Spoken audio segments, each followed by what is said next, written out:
One of the best parts of the Guides Track is that it gives us the opportunity for HITBODEDUT, or solo time. Now, this is something that we never have time to do during our busy lives. Solitude, the practice of HITBODEDUT, was something that I was really unaccustomed to. It just hadn't been a part of my spiritual practice before this retreat. But I can tell you that it will be after this. I've spent a lot of time in the outdoors by myself before, and there's always been a sense of aloneness, loneliness, even if I'm camping near people in the same campground. But what I've found in the HITBODEDUT practice with these retreats is that I don't feel that loneliness. Not seeing a person for a few days in HITBODEDUT was a very empowering experience for me. I found that I could really feel safe outside alone, and like I could find comfort and take care of myself out there, which was really amazing. It's meta words, it's meta-linguistic. It's amazing. My mind is all over the place, and it's worried about what I have to do next and what other people are thinking. And it takes some time being alone, but that just really goes away. Chanting was amazing for me. First, I don't have a good voice, so I don't use it to sing very often. I use it to talk, but I don't use it to sing very often. And here, being alone in HITBODEDUT, it freed me up a little. When you're alone in the wilderness, there's no one to judge what type of prayer practice that you have. And the woods, the desert are receptive to that. So it's different than being in a synagogue. And there's an opportunity to find and practice what may be your deepest voice of prayer. So I experienced a very primal feeling during this HITBODEDUT. I experienced fear of the darkness, fear of the unknown. It totally opened me up to the Siddur in a whole new way. It in fact altered my understanding and relationship with God. I had a moment of true yirah, actually several moments, but one was during one of the nights of the solo work. There was the wind kicked up. It felt like a windstorm, and the trees above me were swaying really strongly in the wind, and I felt a little bit unsafe in my tent. So I left the trees and I went into a thicket of shorter, scrubbier trees, which felt safer.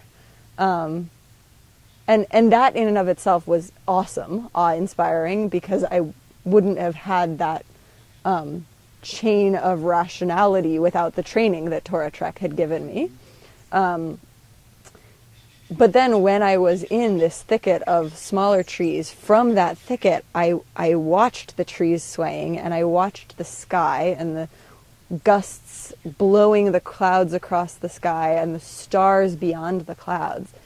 And there was a real shift in my yirah. And I think yirah is a really useful word because it means both the awe that is full of fear and the awe that is just pure awe. And I felt my fear ebbing and being replaced with just an awe of the greatness of the wind and the trees and the stars and the clouds. And my fear had left my body.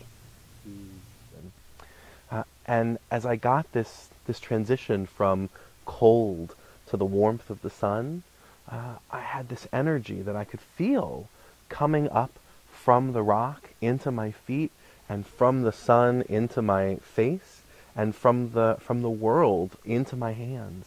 And I don't think I've ever had an experience like that, ever. And it's hard to describe that kind of moment to someone. That was the moment when I stopped being nervous about solo time. When I went out to solo time, I was incredibly, I don't know what it was, but there was something inside me that was incredibly nervous about doing that. That moment changed it for me. So my solo site had a creek running through it, which was really lovely for me. I'm really drawn to water, especially when it's moving water. I find a lot of power in that, and I feel like that helps me get in touch with the connectedness between things, because I can see change in motion. When you're on a solo, something really spectacular happens. Your mind starts to slow down, kind of like on a silent retreat if you've ever done something like that. But when you're out in the woods, instead of it getting silence and just into nothingness, you get silent into the aliveness that you're surrounded by. So you're hearing the birds, and you're seeing the trees, and you're noticing things that you'd never notice normally in the outside world. And then you start noticing things inside of yourself that are really, the voices inside of yourself, the emotions and feelings and sensations that are inside yourself that you wouldn't normally get. It is an opportunity to dig new wells in myself, and to really see what's there.